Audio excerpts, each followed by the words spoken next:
आणि आताची एक महत्त्वाची बातमी आहे ती परळीतून कराड समर्थकांनी एसटी बसची तोडफोड केलेली आहे। परळीमध्ये एसटी बसवर कराड समर्थकांनी दगडफेक केली। अनेक ठिकाणी कराड समर्थकांनी टायरही जाळलेले आहेत। कराडवर मुक्का लावण्यात आलेला आहे आज आणि त्यानंतर आता कराड समर्थक आक्रमक झालेले पाहायला मिळत आहे। आंदोलनं सुरू केलेली आहेत कराड समर्थकांनी। परळीमध्ये एसटी बसवर कराड समर्थकांनी दगडफेक केलेली आहे। काही ठिकाणी टायर देखील जाळलेले आहेत। याबाबत अधिक माहिती घेऊया आमचे प्रतिनिधी मोहसिन शेख यांच्याकडून। मोहसिन, कराड समर्थक आता आक्रमक झालेले पाहायला मिळतात, काय घडतंय?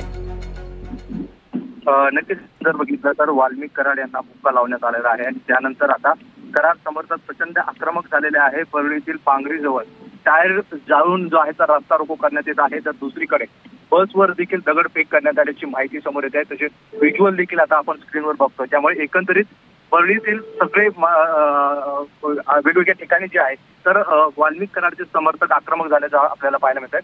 सकाळी 11 वाजेपासून हे आंदोलन वेगवेगळ्या ठिकाणी सुरू होतं। पहिलं आंदोलन वाल्मिक कराड यांच्या आई जे आहे तर त्यांनी परळी पोलीस स्टेशन समोर होतं, त्यानंतर त्यांची तब्येत खालावली आणि त्यानंतर आक्रमक होताना पाहायला मिळाले।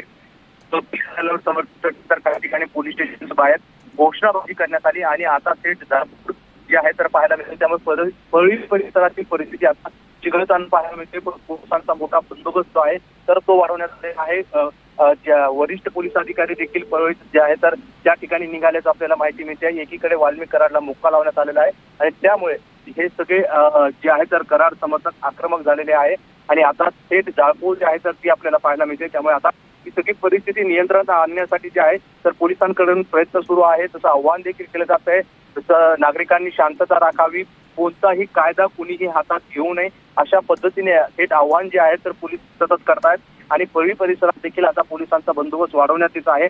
परिस्थिती नियंत्रणात आणण्यासाठी प्रयत्न केले जात आहेत। वरिष्ठ अधिकारी या सगळ्या परिस्थितीवर लक्ष ठेवून आहे आणि आता कराड यांच्या मुक्का लावण्यात आलेला आहे। त्यानंतर ही सगळी परिस्थिती निर्माण झाल्याचं पाहायला मिळत आहे। धन्यवाद मोहसिन, आपण दिलेल्या या सविस्तर माहितीबद्दल।